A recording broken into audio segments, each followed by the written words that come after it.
하나님 말씀은 구약 성경 느헤미야 9장입니다. 구약 성경 페이지로 738쪽입니다.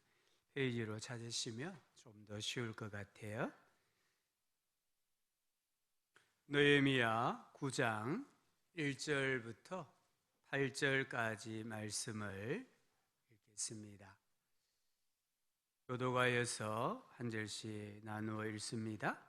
그달 29날에 이스라엘 자손이 다 모여 금식하며 굵은 베옷을 입고 티끌을 무릅쓰며 모든 이방 사람들과 절교하고 서서 자기의 죄와 조상들의 허물을 자복하고 이날에 나 4분의 1은 그 제자리에 서서 그들의 하나님 여호와의 율법책을 낭독하고 나 4분의 1은 죄를 자복하며 그들의 하나님 여호와께 경배하는데 네 사람 예수아와 바니와 감미엘과 스바냐와 분니와 세레브냐 바니와 그나니는 단에 올라서서 큰 소리로 그들의 하나님 여호와께 부르짖고 또 레위 사람 예수아와 감미엘과 바니와 하삼느야와 세레바와 호디야와 스바디야와 버다히야는 이르기를 너희 무리는 마땅히 일어나 영원부터 영원까지 계신 너희 하나님 여호와를 송축할지어다. 주여 주의 영화로운 이름을 송축하올 것은 주의 이름이 존귀하여 모든 송축이나 찬양에서 뛰어남이니이다.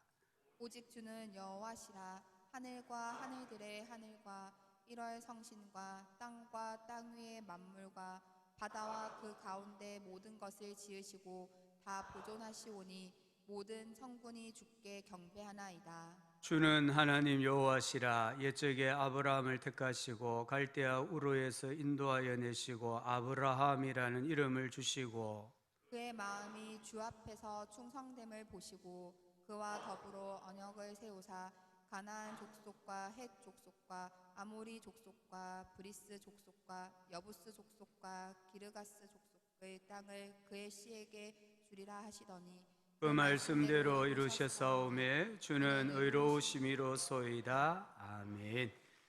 우리 앞뒤자 여러분 인사합시다. 당신은 예수님 때문에 복받은 사람입니다. 우리 안에 예수님께서 정말 보석이 되고 또 비밀이 되고 우리의 삶의 큰 기쁨이 되시는 줄 믿습니다. 이스라엘 백성들이 주전 586년에 바벨로니아의 세 번째 공격을 받아 나라가 이제 멸망을 합니다. 그리고 이 바벨로니아 땅에 포로로 끌려가서 70년 동안 포로 생활을 합니다. 하나님께서 말씀하신 것처럼 70년이 꽉 찼을 때에 이 이스라엘 백성들이 다시 고국 예루살렘으로 귀환을 합니다. 3차에 걸쳐서 고국으로 돌아왔고 이 고국으로 돌아온 백성들이 나라가 멸망할 때 무너졌던 이 예루살렘 성전을 20년 만에 완공을 합니다. 그리고 이제 이 성벽 공사를 해야 하는데 성벽 공사하는데 너무 많은 대적들의 방해가 있었고 위협이 있었어요. 그래서 시간이 많이 지났지만 이 성벽을 완공을 하지 못한 채 무너진 채 내버려 두었습니다. 그러자 세 번째 포로들을 데리고 고국으로 돌아간 느헤미야라는 지도자가 약 140년 동안 방치되어 있었던 그 성벽을 단 52일 만에 완공을 합니다. 그리고 에스라를 강사로 모시고 부흥회를 열었습니다. 직접 간접적인 기간을 다 합치면 약 3주 동안 부흥회를 열었습니다. 이 부흥회 때에 특별한 것은 없었습니다. 하나님 말씀을 읽고 듣고 깨달았을 때에 회개하고 이 3주 동안 말씀을 읽고 듣고 또 성령의 인도하심을 따라 회개하고 이런 삶을 계속해서 반복을 했습니다. 시편 119편 130절에 주의 말씀을 열면 빛이 빛이요 우둔한 사람들을 깨닫게 하나이다라는 말씀이 있어요. 주의 말씀을 열면 빛이 비친다. 그래서 우둔한 사람들을 깨닫게 한다.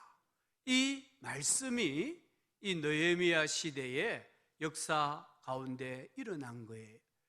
그냥 말씀을 듣고 읽고 회개했는데 하나님께서 우리 이 눈을 열어주셔서 하나님 앞에서 살아가는 삶이 놀랍게 변화되는 역사가 일어났습니다.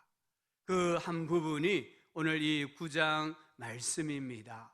이스라엘 백성들은 하나님께서 빛을 비추어 주시니까 거룩함을 추구하였습니다. 오늘 2절에 보면 모든 이방 사람들과 절교하고, 정확하게 번역하면 이스라엘의 후손은 모든 이방 사람들과 절교하고 이렇게 해야 됩니다. 우리 한글 성경은 생략했지만 영어 성경에 또는 원문에 보면 이스라엘 후손은 분명히 나옵니다. 여기 후손이라고 할 때 뜻은 자손, 씨 이런 말이에요.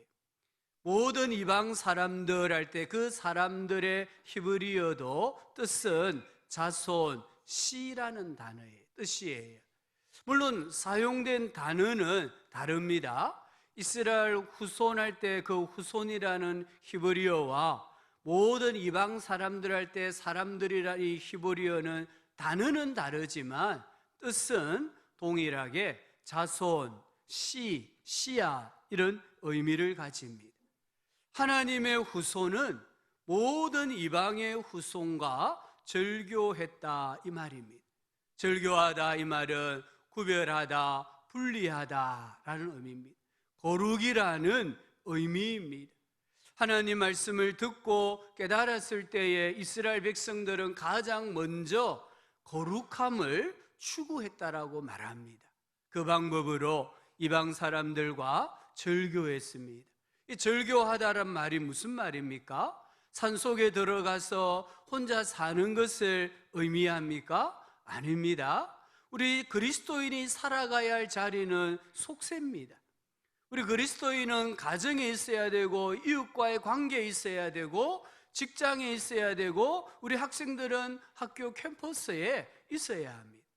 우리 그리스도인들은 세상 속에서 살아가야 합니다. 그러나 그리스도인은 세상의 문화나 가치관과 영향력으로부터 자기 자신을 철저하게 분리시켜야 합니다. 이게 절교하다, 거룩하다의 의미입니다.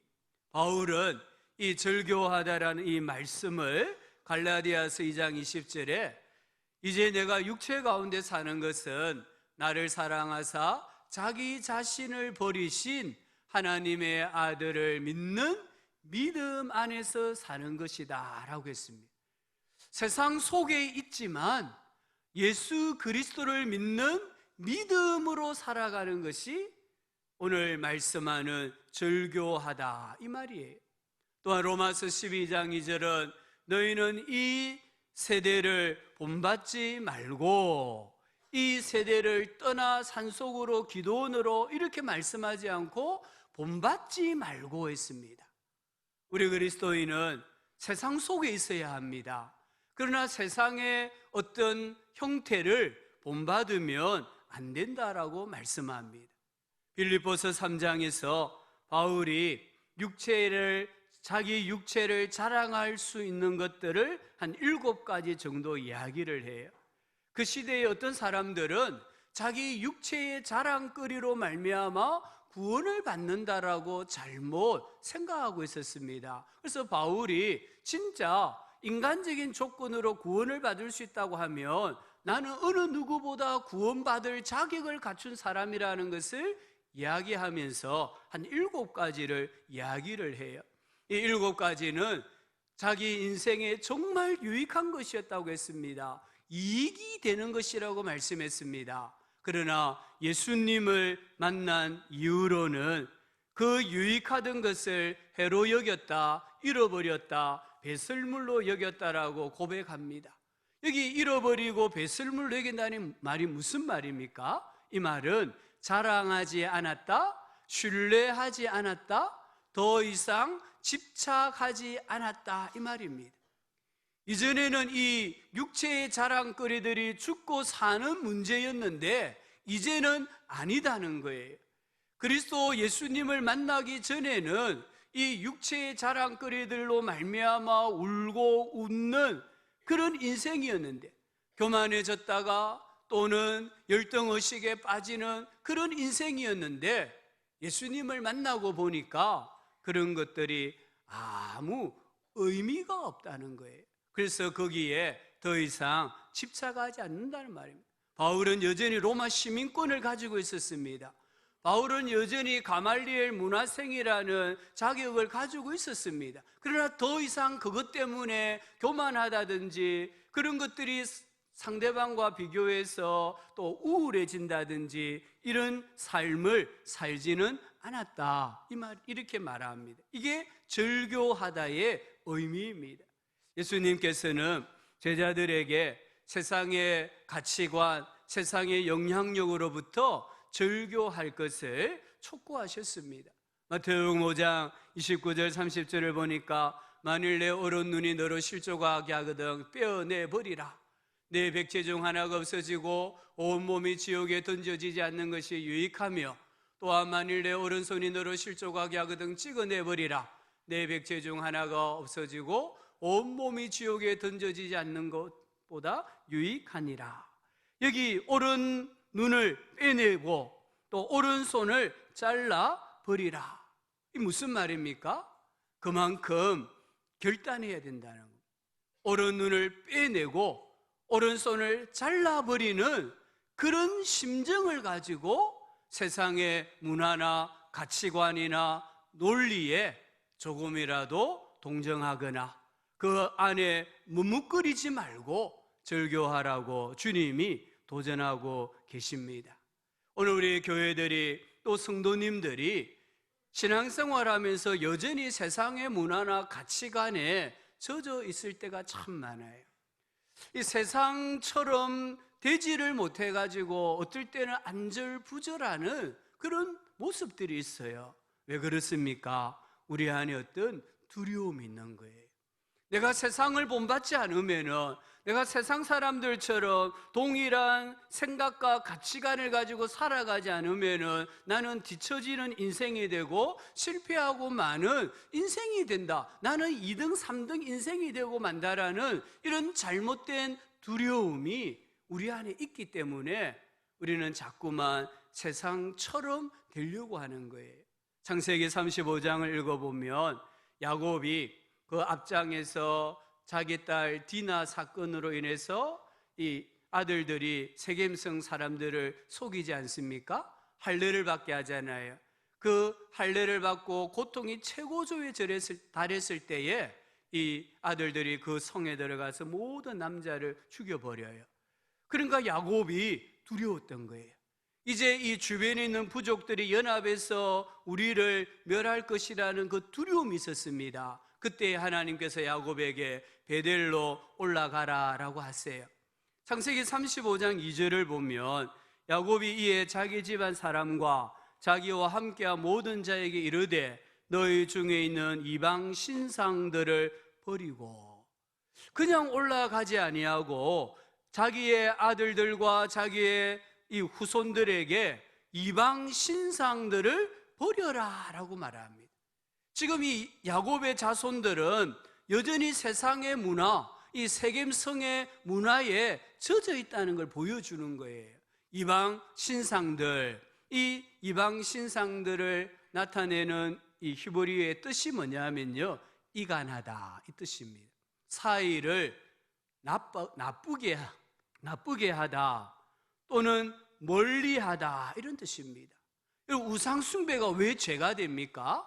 우상을 숭배하면 하나님과 나 사이를 이 우상 숭배가 이간을 시키는 거예요. 하나님과 나 사이의 관계를 나빠지게 만드는 겁니다. 하나님과 나를 멀리하게 만드는 거예요. 그래서 하나님은 우상 숭배자를 죽여라고 말씀하시는 것을 볼 수가 있습니다. 자신을 정결하게 하고 너희 의복을 바꾸어 입어라, 절교하란 말이에요. 이 세상의 문화와 절교하고 베델로 올라가자라고 합니다. 35장 4절을 보면 그들이 자기 손에 있는 모든 이방 신상들과 자기 귀에 있는 귀고리들을 야곱에게 주는지라. 여기 귀고리는 지금 우리 여성분들이 착용하는 귀고리, 그런 의미는 아니에요. 여기 귀고리는 휴대용 우상을 말하는 겁니다. 우상을 귀고리 모양으로 만들어 가지고 착용하고 다니는 거예요. 그러면서 어떤 우상을 의지해야 될 일이 있으면 그 귀고리를 매개체로 해가지고 우상을 숭배하는 걸 말하는 거예요. 몸에 지니고 있는 우상들까지도 야곱에게 주는지라. 야곱이 그것들을 세겜 근처 상수리 나무 아래에 묻고 다시는 찾지 못하도록 정말 은밀한 곳에, 비밀스러운 곳에 묻었다는 겁니다. 그리고 35장 5절에 보면 그들이 떠났으나 세상과 분리됐잖아요. 세상의 영향력으로부터 분리되고 절교했잖아요. 하나님이 그 사면 고울들로 크게 두려워하게 하셨으므로 야곱의 아들들을 추격하는 자가 없었더라. 하나님 앞에서 거룩함을 추구하니까 이 자녀들이 염려했던, 두려워했던 문제들을 하나님께서 다 사라지게 하고 해결해 주시는 것을 볼 수가 있습니다. 우리가 이 세상의 문화, 가치관으로부터 우리 스스로를 절교하면 우리 안에 있는 두려움, 염려 또는 근심을 하나님께서 떠나가게 하시고 하나님께서 해결해 주시는 줄 꼭 믿으시기를 바랍니다. 씨에는 고유의 특성이 있습니다. 씨앗마다 그 열매의 무늬와 또는 크기와 맛과 열매의 종류가 다 씨앗 안에 들어있어요. 사과 씨에서는 사과만 열립니다. 배나 감은 열리지 않습니다. 왜 그렇습니까? 사과 씨이기 때문이에요. 우리 신자는 하나님의 씨를 가진 사람들입니다. 요한일서 3장 9절에 하나님께로부터 난 자마다 죄를 짓지 아니하나니 이는 하나님의 씨가 그의 속에 거함이요. 신자와 불신자는 씨가 다르다는 거예요. 씨가 다르기 때문에 우리 신자들은 인생의 목적이나 삶의 동기나 꿈과 비전이 불신자와는 다릅니다. 말씨나 마음씨가, 경제관이나 성공관이나 결혼관이 불신자와는 다릅니다. 예수님께서는 이 말씀을 신명기 8장 3절을 인용하셔서 사람이 떡으로만 살 것이 아니요 하나님의 입으로부터 나오는 모든 말씀으로 살 것이니라. 불신자들은 떡으로만 살 수 있습니다. 그냥 배가 부르면 만족하고 살아갈 수 있습니다. 그러나 하나님의 백성들은 떡으로만 살 수 없어요. 왜요? 씨가 다르기 때문에. 그래서 우리 그리스도인들은 하나님의 말씀을 먹어야, 말씀을 들어야 행복하게 살 수 있는 존재라는 것을 꼭 기억하셔야 합니다. 신명기 4장 6절은 너희는 지켜 행하라. 이것이 여러 민족 앞에서 너희의 지혜요 너희의 지식이라. 그들이 이 모든 규례를 듣고 이르기를 이 큰 나라 사람은 과연 지혜와 지식 있는 백성이로다 하리라.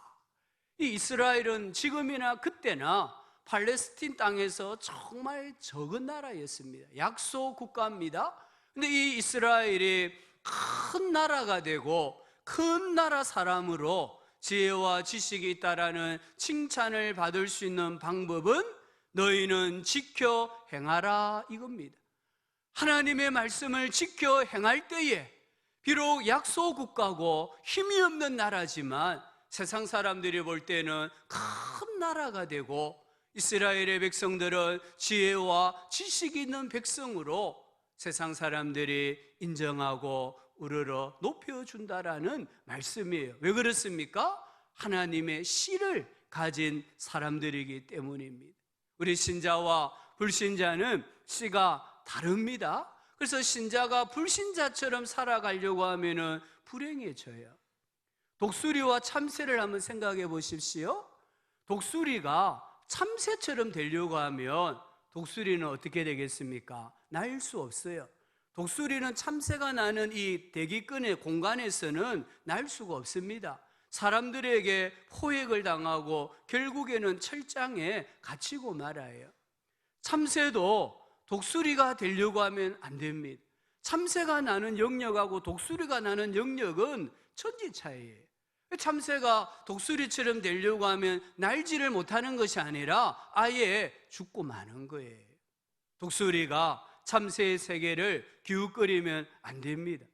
독수리가 참새가 먹는 먹잇감을 좋아하고 참새 친구들, 참새들을 좋아한다면 이 독수리는 새들의 왕이 될 수가 없는 거예요. 참새도 마찬가지입니다. 왜 그렇습니까? 독수리는 독수리고 참새는 참새이기 때문이에요. 우리 안에 하나님의 씨가 심겨져 있다는 것을 꼭 기억하시고요. 올 한 해 동안에 말씀 안에서 말씀으로 나는 누구인가 자기의 정체성을 확립하고 항상 하나님 앞에서 거룩함을 추구하는 우리 모두가 되기를 주의 이름으로 축복합니다. 두 번째, 어떤 일들이 일어났습니까? 깨끗함을 추구하였습니다. 2절에 보니까 자신의 죄와 조상의 허물을 자복하고 있습니다. 아니, 지금 부흥회를 하고 있는데 이 이스라엘 백성들이 말씀을 들으면서 계속 회개 기도를 하고 있다는 거예요. 나라가 바벨론에 멸망한 이유를 깨달았기 때문입니다. 우리나라가 멸망한 것은 국제 정세에서 힘의 논리에 의해서 힘이 없었기 때문이 아니라 우리 열조의 죄와 자기 자신들의 죄 때문에 이 나라가 멸망했다는 것을 깨달았어요. 성전을 가지고 있었지만, 율법을 가지고 있었지만 그들이 범죄했을 때에 하나님께서는 멸망시키셨다는 것을 깨달은 겁니다. 26절과 34절부터 36절에 보면 아주 구체적으로 회개하잖아요. 그들은 순종하지 아니하고 주를 거역하며 주의 율법을 등지고 주께로 돌아오기를 권면하는 선지자들을 죽여 주를 심히 모독하였나이다. 그 결과 오늘날 우리가 종이 되었나이다라고 고백하고 있는 것을 봅니다. 회개는 죄를 씻는 것입니다. 회개는 영과 육을 깨끗하게 씻어서 다시 하나님의 은혜와 하나님의 복을 받는 그릇이 되고 도구가 되는 것을 의미합니다. 우리 어머니들이 아침에 밥 먹은 그 그릇 씻지도 않고 더러운데 거기에 밥 담아가지고 저녁에 주는 어머니 아무도 없습니다. 반드시 씻습니다. 씻어서 깨끗하게 말려서 거기에 밥을 담고 국을 담아서 자녀들에게 주는 거예요. 그와 같이 우리가 하나님 말씀 앞에서 영과 육이 깨끗하게 씻겨질 때에, 우리의 심령이 깨끗하게 씻겨질 때에 하나님께서 은혜를 부어주시고 하나님께서 복을 담아 주시는 줄 믿습니다. 2020년 한 해 우리 모두가 순간순간 죄를 지을 때마다 하나님 앞에 회개함으로 우리의 인생의 그릇이 더 깨끗해지고 더 깊어지고 넓어지는 그런 축복이 있기를 간절히 소원합니다.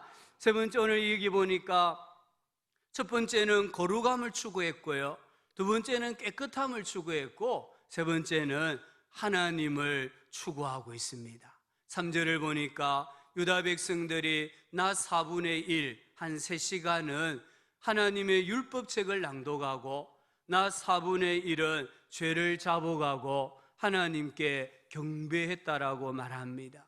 하나님과의 관계를 회복하려고 했다는 말이에요. 하나님의 말씀을 듣고 하나님이 누구신가 알 때에 진정한 하나님과의 관계가 회복이 된다는 것을 보여줍니다. 하나님은 어떤 분이십니까? 하나님은 영원부터 영원까지 계시는 분이십니다.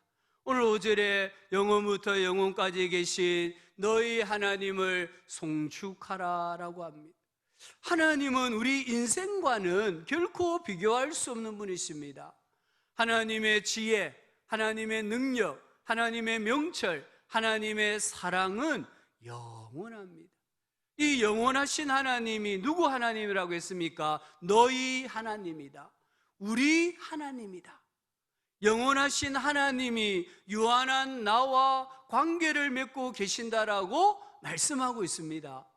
예수님께서도 제자들에게 내가 내 아버지 곧 너희 아버지, 내 하나님 곧 너희 하나님께로 올라간다고 하셨어요. 우리 하나님은 우리와 특별한 관계를 맺고 계십니다. 그 관계는 아버지와 자녀 간의 관계입니다. 하나님께서 나에게 아버지가 되시는데 영원토록 계시는 아버지시다라는 것을 믿음으로 고백하고 그 하나님을 아버지라고 부르는 우리 성도들 되시기를 소원합니다. 두 번째, 하나님은 어떤 분이십니까? 유일하신 분입니다. 오늘 6절에 오직 주는 여호와시라. 여호와는 스스로 계시는 분입니다. 이 우주 만물에 스스로 존재하시는 분은 하나님 한 분밖에 없습니다. 신명기 6장 4절에 이스라엘아 들으라, 우리 하나님 여호와는 오직 유일한 여호와이시니. 하늘과 땅에 우리의 구원자가 되시는 분은 여호와 하나님 한 분밖에 없는 줄 믿습니다. 그러므로 너희는 마음을 다하고 뜻을 다하고 힘을 다하여 내 하나님 여호와를 사랑하라 라고 합니다. 우리 사랑이 혹 지금 여러 갈래로 분산되어 있지는 않습니까? 내가 섬기는 주인이 여러 명이지는 않습니까? 성경은 우리의 주인은 여호와 하나님 한 분밖에 없다고 했습니다. 그러므로 우리의 모든 마음, 모든 뜻, 모든 힘을 다 모아가지고 사랑해야 할 분은 단 한 분입니다. 여호와 하나님이신 줄 믿습니다. 우리 하나님은 창조자이십니다. 오늘 6절에 보니까 하나님은 하늘과 하늘들의 하늘과 그 안에 있는 모든 천체들을 만드셨다고 합니다. 땅과 그 땅에 있는 모든 만물을 만드셨습니다. 바다와 그 가운데 있는 모든 것을 만드셨습니다. 오늘 여기 6절에 지으시고 이 단어의 문법을 보면 완료형입니다. 무슨 말입니까? 하나님께서 이 우주 만물을 창조하셨다는 거예요. 우리 성도님들 중에 아직도 하나님께서 태초에 천지를 창조하셨다라는 이 말씀을 믿지 못하는 분이 계시다고 하면 오늘 이 시간을 통해 창조론을 꼭 믿으시기 바랍니다. 과학이나 또는 어떤 사회적인 지식들은 자꾸만 진화론을 이야기합니다. 하지만 오늘 말씀에 지으시고 창세기 1장 1절에서 말씀하신 걸 말하는 거예요. 하나님이 창조하신 거예요. 이 창조는 완벽합니다. 이 창조는 부족함이 없습니다. 시간이 억만 년이 흘러도 진화되는 게 없어요. 왜요? 하나님께서 만드신 완벽한 세상이고 완벽한 피조물이기 때문입니다. 우리가 죄를 지어서 그게 부족하게 느껴질 뿐이에요. 우리가 죄를 지어서 뭔가 좀 더 보충되어져야 될 것처럼 느껴질 뿐이지 하나님께서는 우주 만물을 완전하게 완벽하게 창조하셨다는 것을 꼭 믿고 신앙으로 고백하시기를 바랍니다. 우리 하나님은 어떤 분이십니까? 보존자이십니다. 오늘 6절에 하나님께서 그 모든 것을 보존하신다. 이게 보존하다 이 말은 살아있게 하다 이런 뜻입니다. 하나님께서는 이 우주 만물을 창조하셨을 뿐만 아니라 끊임없이 우주 만물에게 생명을 공급하여 주시고 유지시켜 주십니다. 하나님께서 만민에게 생명과 호흡과 만물을 친히 지금도 주고 계십니다. 우리 하나님께서 이 우주 만물을 창조하시고 그냥 내던져 버린 게 아니에요. 이 우주 만물이 스스로 돌아가는 길을 바라면서 멀리서 바라만 보고 계시는 분이 아닙니다. 하나님은 이 우주 만물을 순간순간마다 보존하시고 그런 활동을 계속하고 계시는 거예요. 태초에 만물을 존재하게 하신 것과 같이 똑같이 이 만물을 지금도 존재하고 계시는 분이 우리 하나님이십니다. 나를 지으신 이가 하나님이십니다. 나를 오늘 존재하게 하시는 분도 하나님이십니다. 우리 하나님께서 창조주이시고 보존자라는 것이 우리에게 얼마나 큰 소망이 되고 위로가 되고 힘이 되는지 모릅니다. 하나님은 구원자라고 7절에 말합니다. 8절에 하나님은 의로우신 분이라고 합니다. 9절을 보니까 하나님은 감찰하시는 분이라고 했습니다. 9절에 보니까 하나님은 들으시는 분이라고 했습니다. 9절에 홍해에서 그들의 부르짖음을 들으시고 27절에 그들이 환난을 당하여 주께 부르짖을 때에 주께서 하늘에서 들으시고 우리의 부르짖음을 들으시는 분이 하나님이신 줄 믿습니다. 하나님께서 감찰하시고 들으시는 분이신데 9장 11절부터 15절에 보면 구체적으로 이야기해요. 그 중에 15절을 한번 보시면 이 15절의 내용은 하나님께서 만나와 물을 주신 것을 말씀합니다. 하나님은 단 하루도 빠짐없이 광야 40년 동안 일용할 양식 만나를 주셨습니다. 이스라엘 백성들에게 마실 물을 공급해 주셨습니다.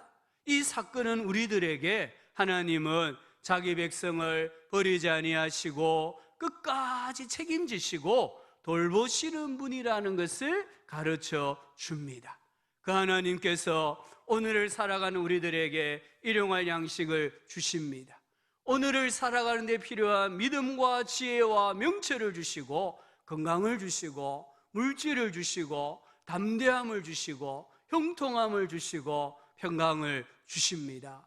하나님은 광야와 같은 세상을 살아가는 우리들을 죽을 때까지 인도해 주시고 책임져 주시는 분이심을 믿으시기를 바랍니다. 우리 하나님 어떤 분이십니까? 읽지 않았으면 17절에 보면 긍휼히 여기시는 분이다라고 말합니다.